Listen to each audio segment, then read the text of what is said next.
And now, Mystery Theater.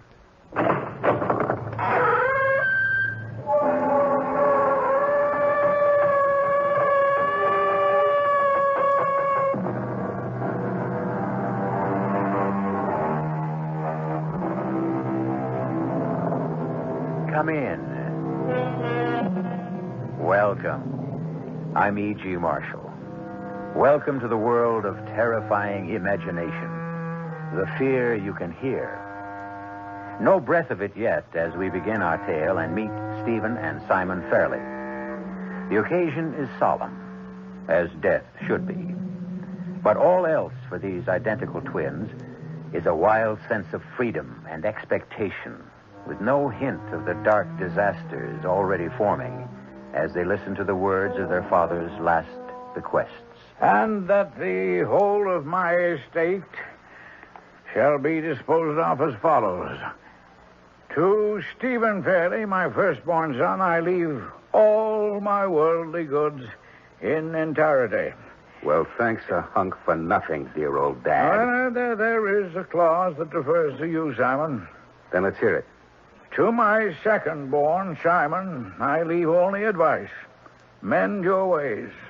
It is inconceivable to me, and has been most of my life, that you could be brother to Stephen, much less his identical twin. Now, that's enough, Mr. Holcomb. Well, there are some small bequests. No, we can take them up later. I'm really sorry, Si. Yeah, so am I, Stephen.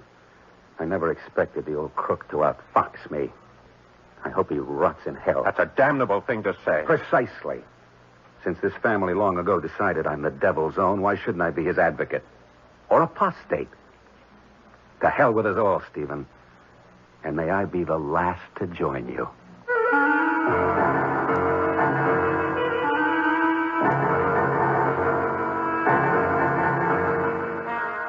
Our mystery drama, And Death Makes Even Stephen, was written especially for the Mystery Theater by Ian Martin and stars Michael Tolan and Paul Hecht.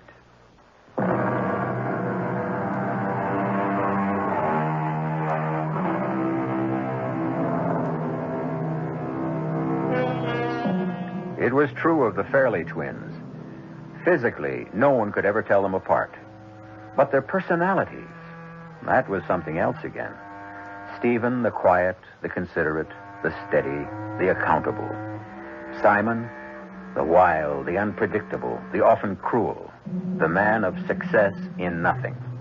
Except for physical resemblance, these two men from the same mother seemed the antithesis of each other.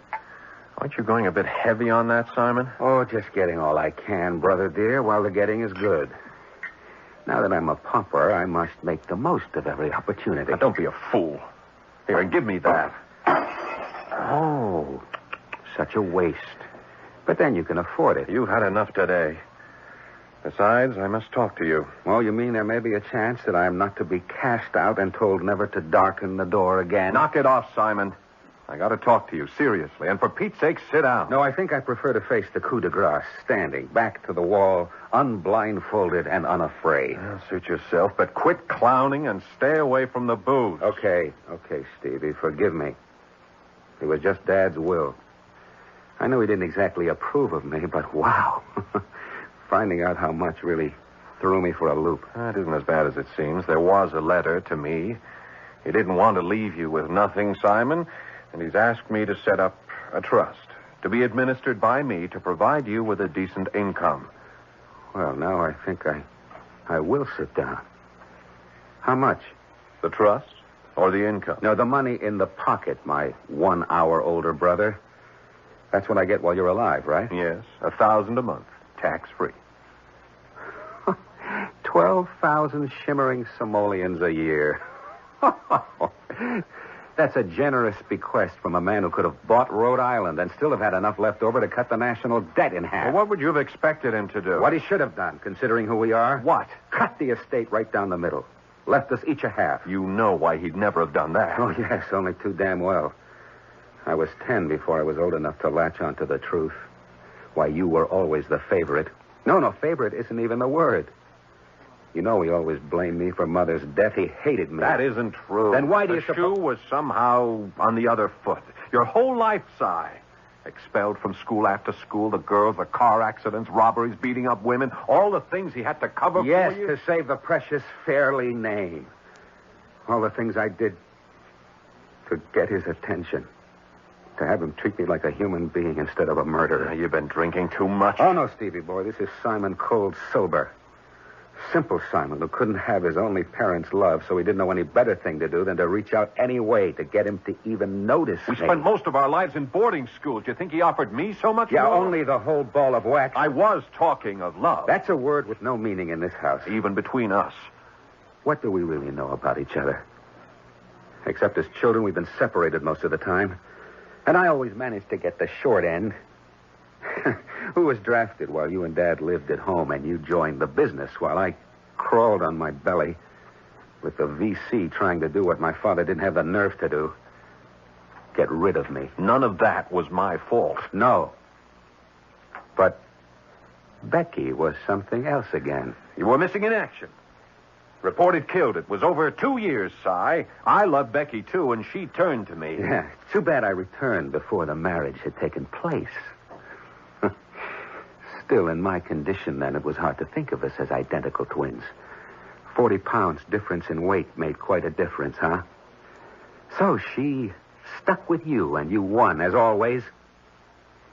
Which brings us back to the immediate problem. Are you ready to cut the estate right down the middle and give me half? Don't be ridiculous. But you are the brother who is all love. The money isn't dollars and cents, Simon. It's the shipping business, the holding company, the import-export exchange, 100 interlocking parts. All right, then buy me off. $1 million, a couple of million, out of those nice, anonymous, numbered Swiss bank accounts. And then you can do what my father longed his whole life to do. Forget I ever existed. Or that I still do. No way. Now, in 3 to 5 years, you'd blow it all on women and every grifter who got next to you with his get-rich-quick scheme. No. Father was right. I may have found him hard to love. Oh, you worked hard enough to toady your way into his affections. Perhaps I was sorry for him. Now, who is to say which of us caused Mother most harm, caused her to die in childbirth?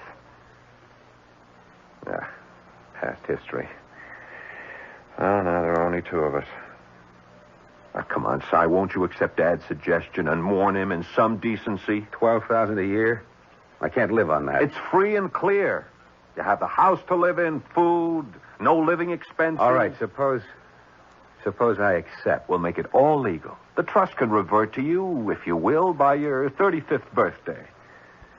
And Becky? She's already made her choice. But what? Well, since your unexpected return and Father's death have delayed our marriage, perhaps it's only fair. Look, there's no way I can prevent you seeing her again, and now that you're back to yourself physically, I suppose you ought to. You know our engagement party is a week from tomorrow, but she won't be back from New York till then. In spite of Father's death, we've decided not to call it off. You're invited. And if you think you can replace me as the prospective groom, what can I do to prevent you? But as far as Becky is concerned, if you hurt her in any way, twin brother or not, I'll kill you. Oh, now I must see about the funeral arrangements.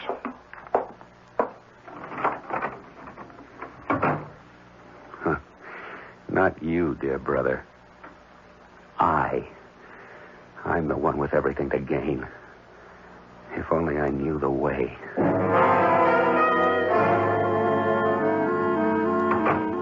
Steve, why are you so late?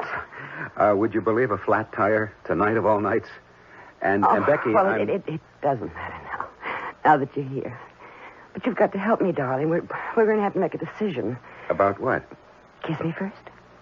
I don't need any invitation for that. You've never kissed me like that before. There's never been an occasion quite like this. Well, it looks as though it isn't going to be the occasion we planned it to be. What does that mean? It's Father. You know how uptight he can get over nothing. Nobody better. I grew up with one of my own. I never heard you talk like that about your father before. Oh, I just meant the generation gap. Well, maybe that's what it is with Father. He's just laid it out flat. No engagement tonight, no announcement, nothing. Then what's the party supposed to be for? It isn't even a party anymore. It's a sort of memorial service for his old friend.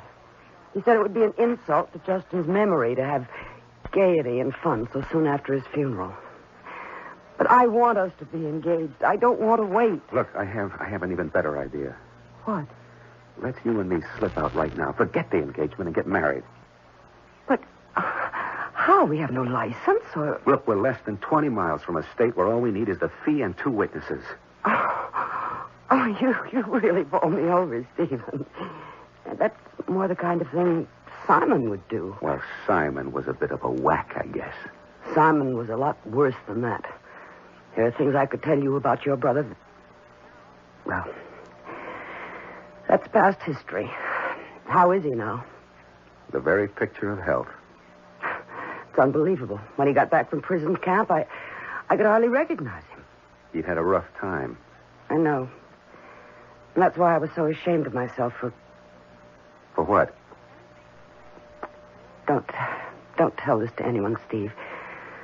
But I always used to be so scared after Simon and I had broken off and it was you and me.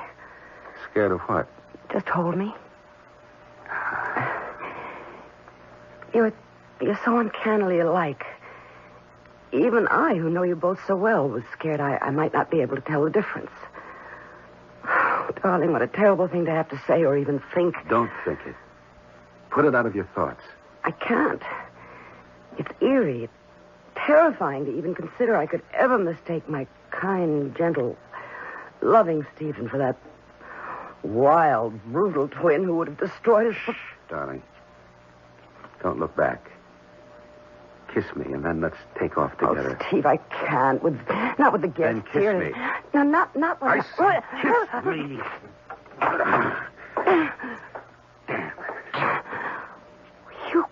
You're not Stephen. Stephen would never...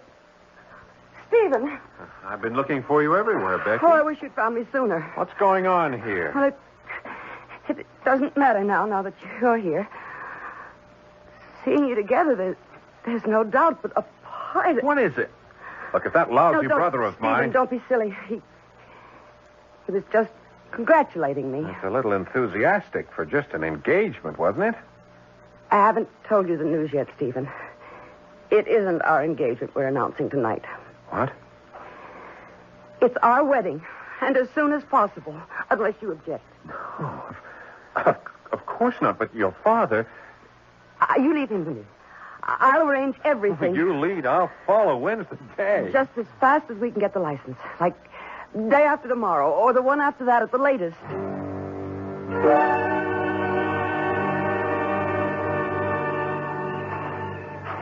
I wish you didn't have to go, Steve. We should have been the party tail enders. I gotta get Simon home. He's practically out cold. Yeah. Come on, Simon. Come on, get in. Yeah, no, the driver's seat. You're in no condition to drive. Well, you're a lousy driver. I'm better at the wheel than you, drunk or sober. Oh, would you get in the car? Yeah. He's out cold. I hope someone's up to help lug him up to bed. Well, good night, darling. Good night. Drive carefully. The fog coming up. Yeah, I will. Goodbye, my almost wife. Goodbye, my almost husband.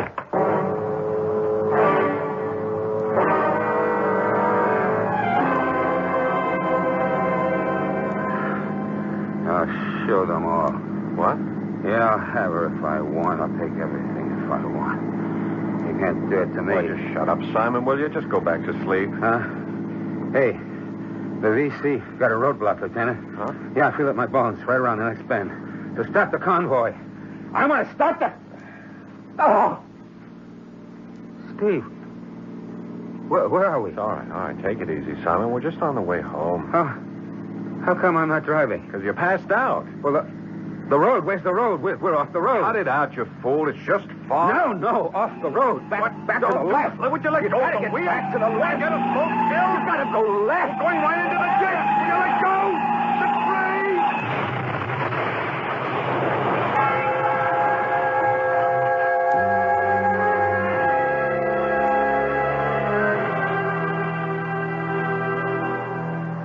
After the protesting scream of rubber, the quiet in the forest is a stillness so thick it could almost be touched. A rabbit stands frozen before flight. The birds perch on the limbs, heads cocked, as if waiting to decide which direction danger will come from. The only thing moving now is one of the twins, climbing from the twisted wreck. But which one? I'll return shortly with Act 2.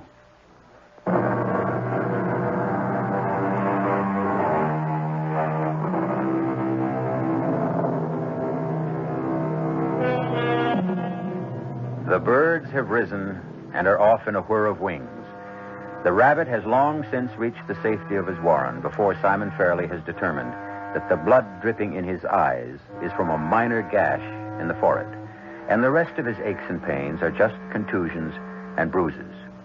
Only now does he go to look at his brother, pinned between the steering wheel and the seat cushion. Steve? Steve, are you all right? You're not dead. You can't be. Dead. It would solve everything. It would all be mine, and no blame for me. He was driving. Steve? Steve, can you hear me? Damn, it's so difficult to get at your heart to hear. I can't feel any pulse. Dead. No more second-class citizen. I'd be number one at last. The house, the money, even... No, not Becky. She's beyond me. Unless I could get away with it. I already did before I got careless and Steve turned up. Yes, that's it. That's the way. Make an exchange. Just get Steve out of his seat into mine. The wheel hasn't got him pinned too tight. No. There. He's coming loose. That's it. It's going to work. It's all going to be mine. What happened? Steve, you're alive. Yeah, I guess so. How are you? Hey, you're bleeding. Huh? Oh, I just cut my head a little. It's nothing. I can't get up. I think I sprained my ankle. Maybe broken it. Here, give me a hand, Si. Some sort of jagged rock under my back. Could you move it or help me up? Yeah, let me see.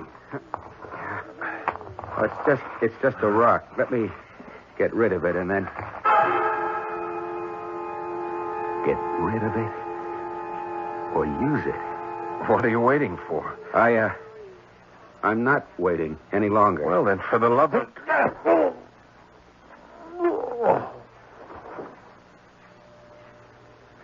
This time, you are dead. But not Stephen. Simon. No time to wait around. There's plenty to do before someone finds you. Go around and break the windshield. No, not from the outside. The inside. Now, get Steve into my seat and get into the driver's seat till someone finds me. All right, fellas, finish up with the pitches and then get those two guys free. Yeah. Now, don't try to move them. The ambulance will be here any moment. You can back down there. Okay, miss, nothing for you. Move along. Oh, Sergeant, please. You've got to let me get through to Stephen. Stephen who? Stephen Fairley. I heard about the accident. You know Stephen Fairley? We're going to be married next week. Okay, cut your motor. Come on out. Now, look, Miss... Elizabeth Rundell. Oh, sure. I thought I recognized you. Well, what is it, Sergeant? Can't you take me to the car? Well, he's not badly hurt. Look, Miss Rundell. Do you happen to know who was driving the car?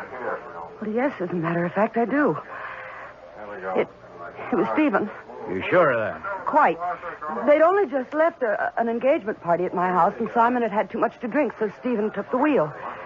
They look so like each other, I can't blame you for not being... They don't look nothing like each other now, lady. Well, they're not... Stephen isn't dead.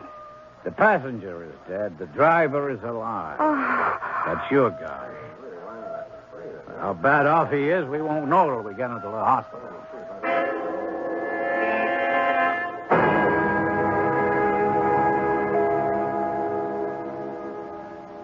Nurse? No, Steve. It's me. It's Becky. Oh, I'm sorry. Do you want the nurse? No, it's just this bandage. It's half over my eyes. You'll be able to tell me from Simon from now on easily with this scar I've got over my eyes. Haven't they told you about Simon yet? What do you mean, told me? He wasn't... Oh, my God, now I remember. I was half out when they found me, but his head must have gone right through the windshield. Is he dead? Yes. Oh, that poor, foolish kid. It's all my fault. I should have put the seatbelt on him. Oh, darling, don't blame yourself. Just tell me what happened. It was the damn fog and Simon's drinking. I was taking it quite easy, but you know that big hollow on Hillsdale Road shortly after Gray's Corners? Mm-hmm. Well, just as we hit that, the fog was like a smoke screen. And at the same time, Simon woke up from some drunken dream about Vietnam and went crazy. He grabbed the steering wheel and threw us right off the road and into the tree before I had a chance to brake. The wheel and the seatbelt saved me.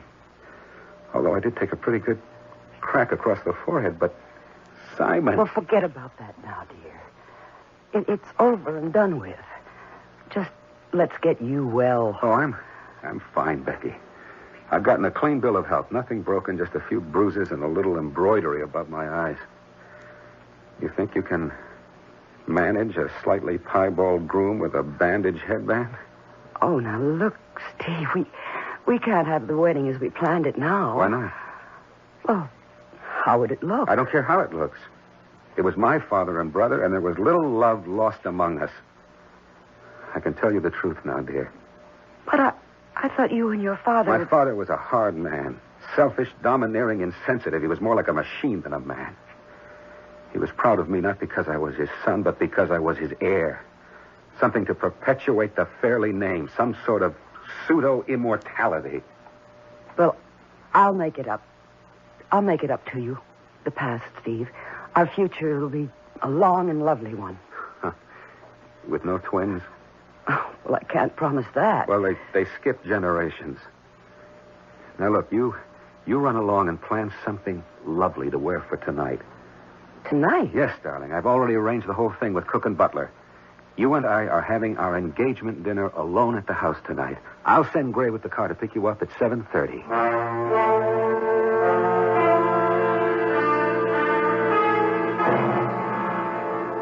And please forgive me for troubling you with affairs of state, so to speak, the very day you're out of the hospital. That's all right, Mr. Hotham, but I am a little short of time. Yes, of course, by all means. Now, what I need is a number of signatures from you. Signatures? No, just some legal papers and certain certified checks which can't wait. Damn.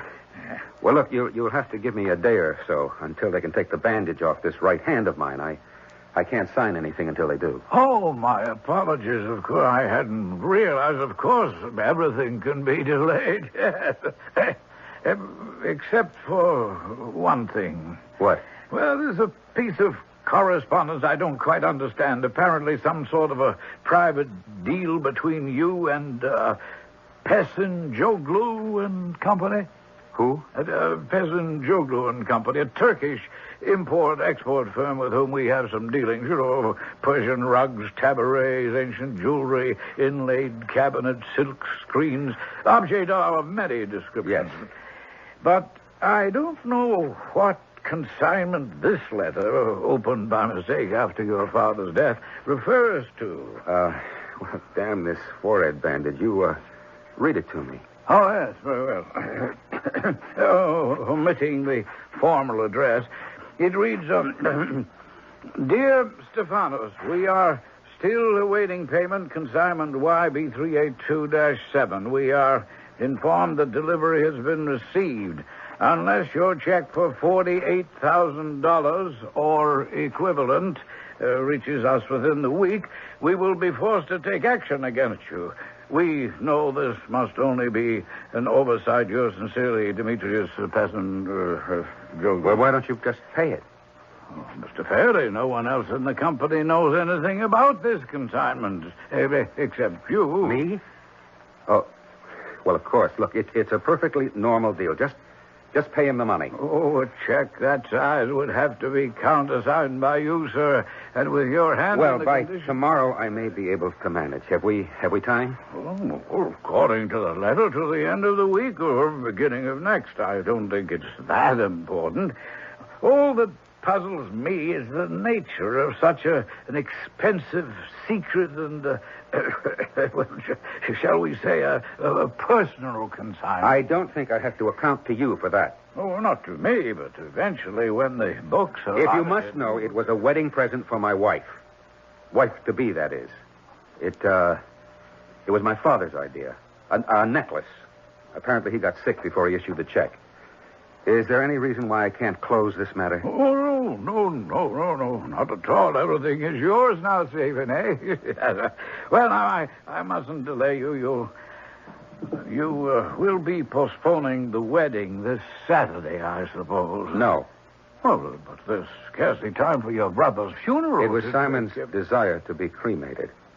It's already been done. There will be no funeral. Ah, I see. Perhaps you're right, Stephen. There's been enough sorrow for you in the past few days. You have a right to some happiness. That briefcase is very heavy. I'll carry it to your car for you. Well, perhaps it's better I leave it here. Then you can sign at your leisure. Good idea. And now, Oh, yes. Now, of course, I must be off. Well, I expect you'll be taking a honeymoon, you and Becky. So we won't be seeing you at the office for quite a while. No, not for quite a while. Here you are, Mr. Holcomb. Let me help you in. Thank you. Yeah. Now, call me as soon as you're ready with those signatures. The signature. I'd better get up to Steve's room and start learning to copy it. And what the devil is that business with the third? I've got to get away from here fast. There are too many things I don't know about Steve. Everything's working too well to make any mistakes now. I guess I have time to go through Steve's desk before I have to get dressed. Damn, it's locked. Naturally, Simon. Among your other unpleasant characteristics, you've always been a sneaky little snoop. Steve! Not exactly in the flesh, of course, thanks to you, but Steve just the same.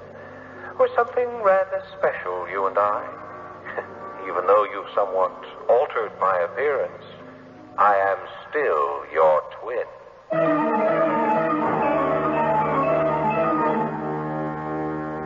Only the mouth and the chin, and the hair, matted now with dried blood, would serve to identify Steve.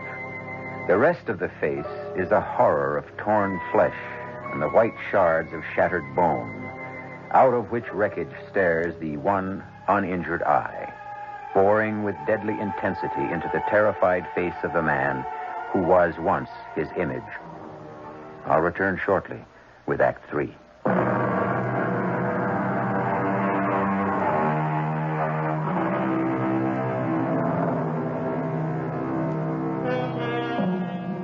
Frozen with fear and fascinated by that single hypnotizing eye, Simon is forced for what seems an eternity to focus on his twin's ruined face, the mocking smile and the white, even teeth, a ghastly contrast which multiplies the horror of the broken skull above them.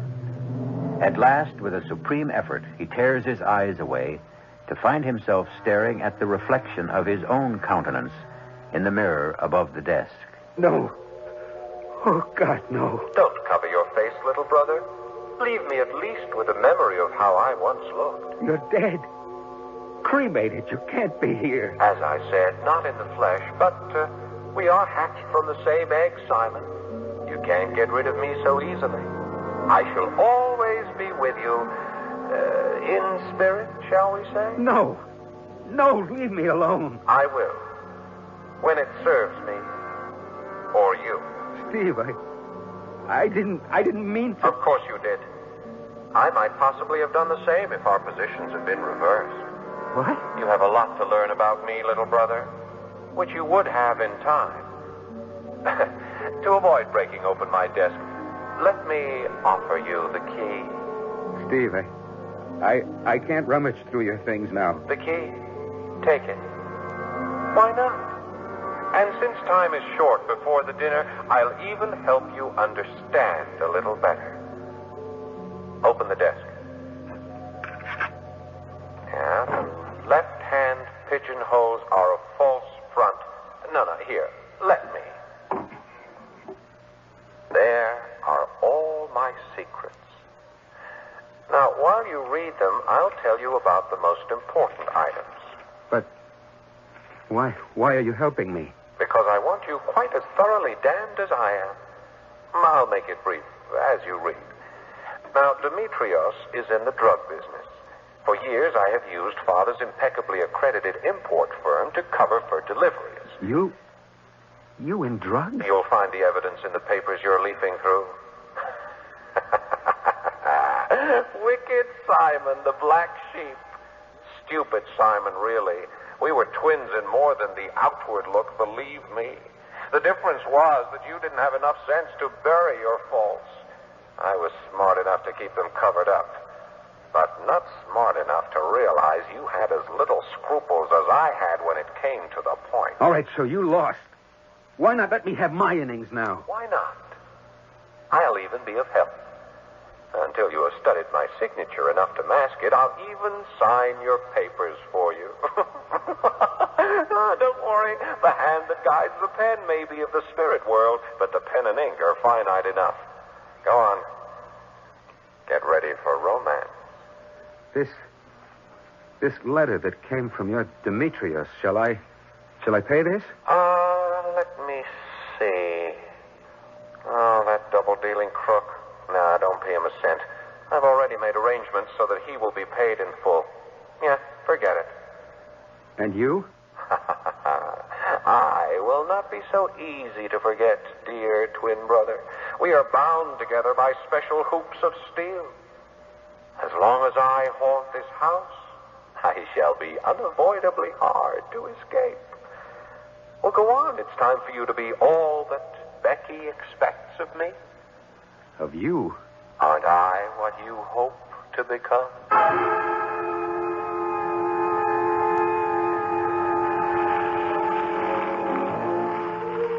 It's really too hot for a fire, but I couldn't resist it. I'd find it irresistibly romantic, even if I were bathed in sweat, which I'm not. Can I make you another drink? No, thank you. I want to enjoy this dinner and remember it. There's champagne. I'd be disappointed if there weren't. I don't want ever to disappoint you, darling. Oh, my darling Steve. Not you, ever. I'll try to live up to your expectations. Do you love me? I love you. I've always loved you. Now that I came so close to losing you, I love you even more. Oh, it's a terrible thing to say, I know, but thank God it was Simon instead of you. Shh, darling, let's not spoil the evening. I've sent all the servants out, you know. We're all alone.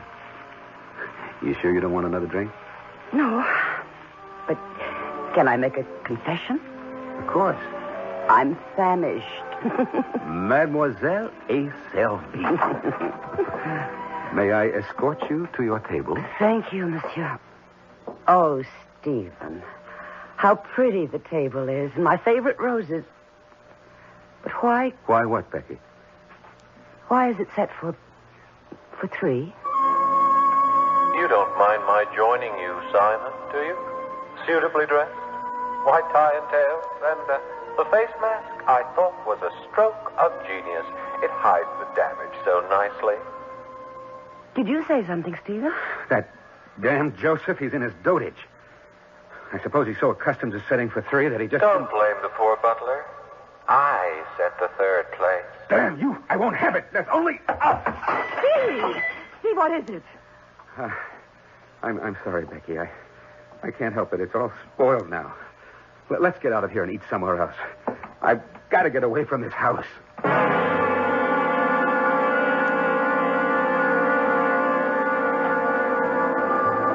Steve, you're not eating a thing. I'm sorry, Becky. I know it must seem foolish to you, but that extra chair set for our dinner, it threw me. Well, it was unfortunate, I know, when you wanted everything to be just right. But don't blame poor old Joseph too much. After all these years of setting the table for you and your father and Steve... Simon. That's what did it to me. See, I could see him sitting in that chair with his face... You didn't see him after the accident, thank God, but he... Steve, it wasn't your fault. He was the one who grabbed the wheel and pulled you off the road into the tree, wasn't he? Simon. Yes, Simon was the one, all right. That's true enough. So you mustn't take the blame. As long as I live in that house, he'll haunt it. The memory of him, the battered face. Well, we'll solve all that. You won't live in the house. You'll move out to a hotel tonight, and after we're married on Saturday, when we come home from the honeymoon, we'll buy a new house. Hey, wait. I have an even better idea. Maybe we'll never come back. Never? Maybe we'll settle in Rome or Paris or the Costa del Sol. Or just travel. I've always wanted to see Mont Saint-Michel and the Tivoli and Taj Mahal. That's my girl. That's what we'll do. Free souls with never a look behind. Becky, we've got it made, you and me, from here on in.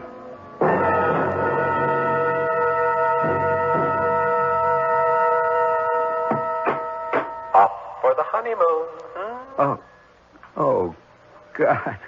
You again. Always, always, my dear twin. We're prisoners in the same jail.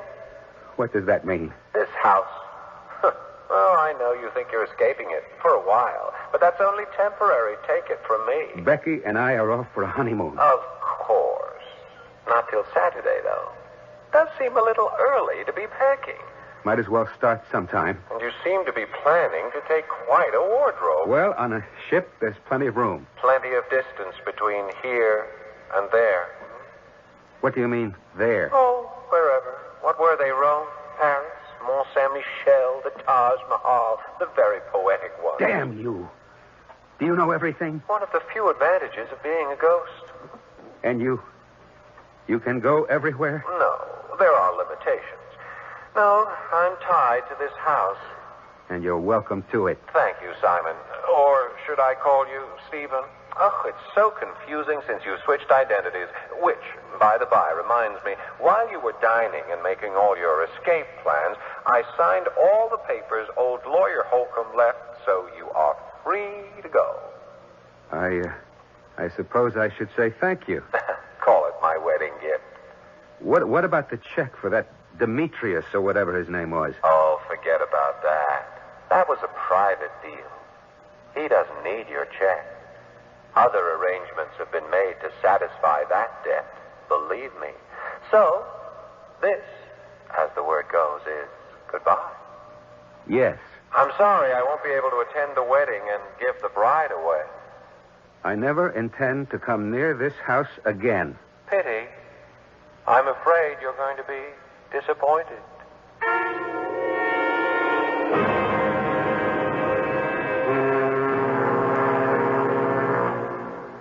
You like the cabin all right, Becky? Oh, it couldn't be more perfect. How about your new husband? Ditto. Well, just keep feeling that way. Darling, you'll have to excuse me for a minute. Why? Oh, I don't know. The assistant purser just told me someone from the office needs an okay or something before we sail. He doesn't have a pass, so they wouldn't let him aboard. I'll be back in 10 minutes. What, don't miss getting back on the boat. Don't you worry. It took me long enough to catch it.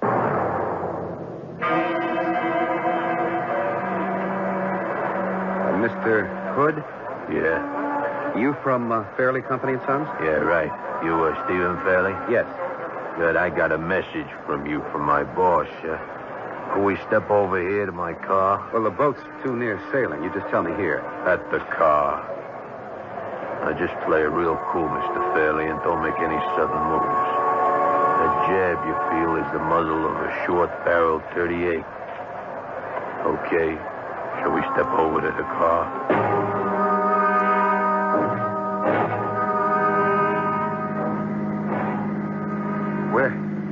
Where are you taking me? Little spot on the Jersey Flats. Ain't exactly quicksand, but you'd be surprised how fast that slime sucks up a body that ain't moving. You're not going to kill me. You know, dope is a funny game. Using your business as a front was a great way for us to get the stuff in. But when you try the old double O on Mr. P, oh, that was crazy, Stephen. No, look, you don't understand.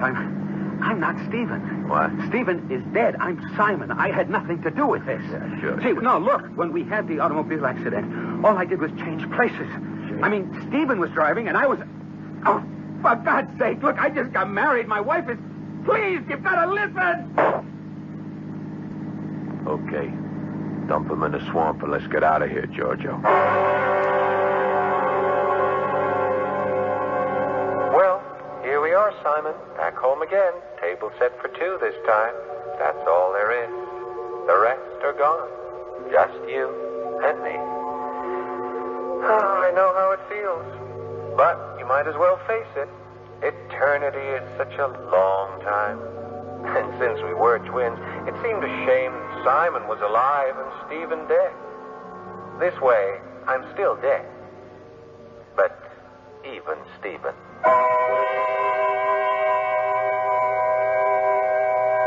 A footnote to the tale you just heard. Mr. Hood's quagmire proved less effective than its reputation, and Simon's body was recovered.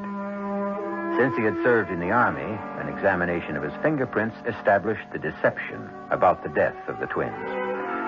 The tangled result of the estate is unimportant, since there was no heir. But at least Becky gained a measure of peace in finding out that she had not tied her life to a man who would have ruined it. I'll be back shortly.